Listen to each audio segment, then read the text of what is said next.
어제 MBC 기자가 갑자기 연락이 와서 인터뷰 좀 해달라고. 내용은 고유정과 현 남편 사이에 오갔던 SNS의 내용을 6개월치 정도인가요? 그 이상 뭐 상당히 많더라고요. 입수했다고 한번 보고 인터뷰 해달라고 해서 갔어요. 정확히 말하면 지금 결혼은 두 번째 결혼, 그러니까 고유정이 결혼한 건 2017년 대략 한 10월 정도에 결혼을 하게 됩니다. 10월인가 11월 정도.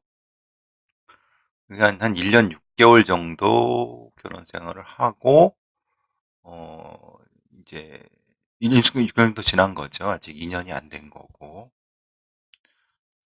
그 안에서 벌어졌던 뭐 중간에 뭐 유산한 거, 그리고 여러 가지 얘기들이 그 SNS 상에 그 자기 현 남편과 오갔던 그 SNS 상에서 아주 적나라하게 드러나 있더라고요. MBC 기사가 원한 것은 상당히 감정 기복이 심하고 공격적이고 이런 거에 대한 뭐 멘트를 하나 해달라고 하는 거고 뭐 그건 뭐 어렵겠습니까? 사실은 제가 본 거는 어, 전 사실 좀 놀랐어요. 여태까지라고 하면은 고유정이 이제 말하자면 MBC 기자도 그렇고 현 남편도 그렇고 그 아이를 의붓아들을 죽일 만한 정신 상태 아니면 동기 이런 걸 찾으려고 하는 거잖아요. 기자는 뭐 현 남편도 그것 때문에 이제 실제로 이런 부분을 고소도 했던 부분인 거고 이제 저기 수사 의뢰를 했던 부분인 거고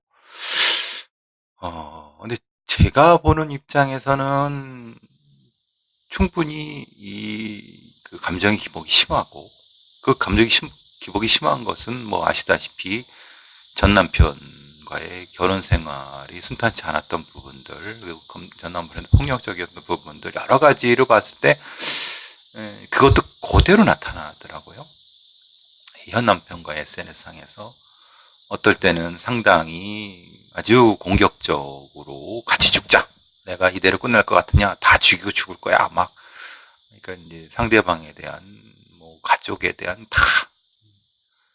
근데 딱히 그 아이에 대한 공격성이 나타난 그 구절이나 이런 거는 아주 적거나 거의 없거나 그랬어요.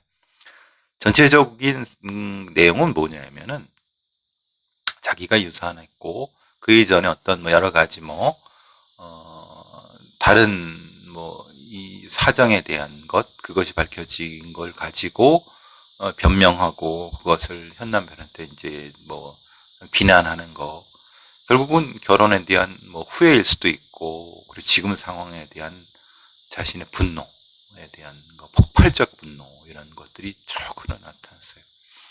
문제는 그게 아니라 그런 상황이라고 하면은 사실은 리셋. 그러니까 두 번째 결혼도 사실 실패한 거잖아요.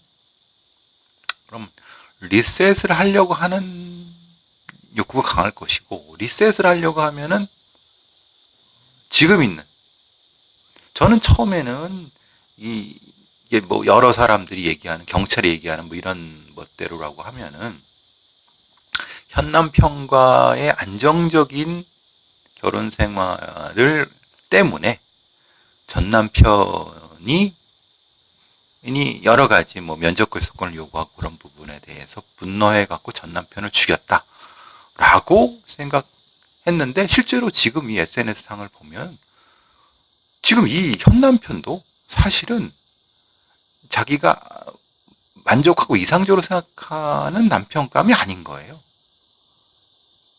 그러니까 실제로 그 경찰의 분석은 틀린 거죠. 그건 아니에요. 지금 봤을 때는. 그러니까 일종의 리셋을 하려고 했던 것 같다는 느낌이 들어요. 리셋을 하려고 하면은 과거를 알고 있는 전 남편을 죽여야 되는 게 맞고 지금의 결혼 생활도 사실은 뭐 이혼을 요구하고 막 이혼할까 막 뭐 별거하고 집 나가고 막 그랬거든요. 그럼 현 남편과의 안정적인 결혼 생활 때문에 전 남편을 죽였다라고 하는 것은 실제로는 동기가 안 맞아요.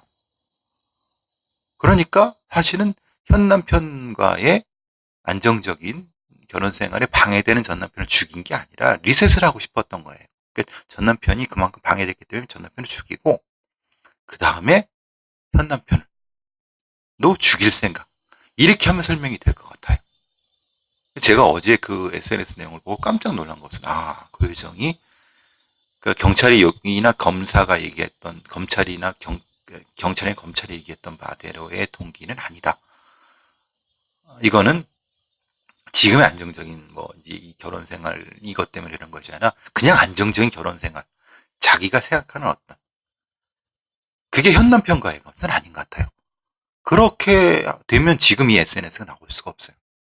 거의 대단히 폭발적 분노를 가지고 있고 그 상황을 보면은 현 남편도 사실은 목숨을 부지하기 힘들어요. 그러니까 순서상으로 봤을 때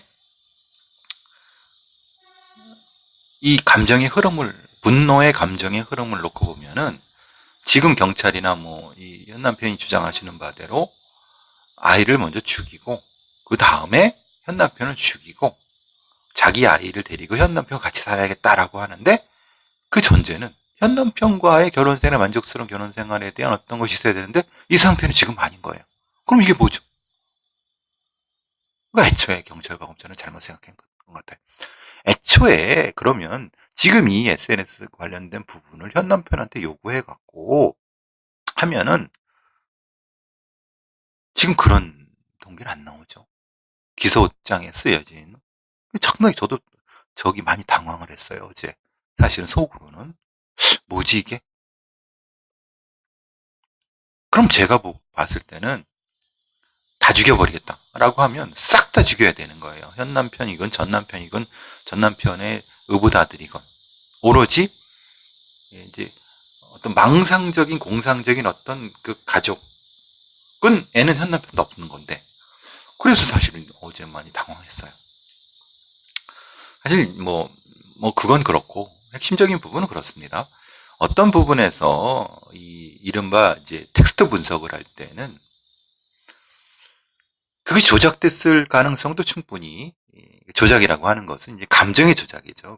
문구상의 조작이 아니라 감정의 조작이 됐을 가능성도 이제 노출되지 않게 하는 것도 전제를 하고 전체적인 타임라인으로 쭉 배열한 다음에 특별히 더 빈도가 높아지는 개념, 갑자기 등장하는 개념, 그리고 그 개념의 언저리에 있는 것에 대한 그 함수를 짜갖고 확대되는가 줄어드는가에 대한 부분을 다 하고 또 하나는 이제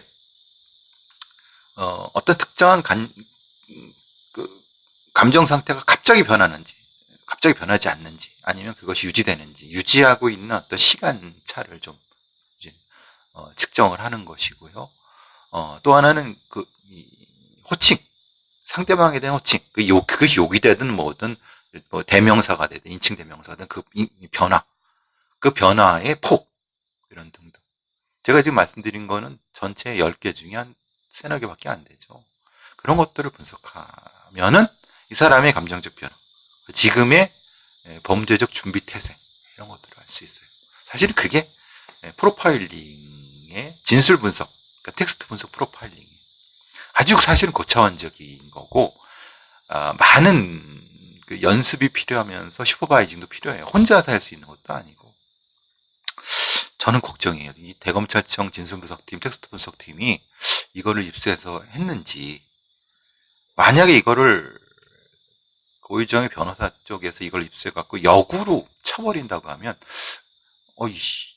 이게 재판이 좀 이상해질 것 같은데 라는 생각도 들기도 하고 어쨌든 하여튼 좀 저기 놀랬어. 나중에 시간이 되면 혹시라도 그 현 남편 쪽에서 혹시라도 이제 이런 부분에 대해서 협조를 해주신다고 하면 나중에 사건이 다 이제 정리가 되고 진짜 텍스트 분석을 어떻게 하는가 한번 이렇게 좀 여러분과 같이 공부해서 봤으면 좋을 정도의 상당히 이런 부분이었다고 보여져요. 생각이 나갖고 한번 잠깐 여러분께 알려드렸습니다.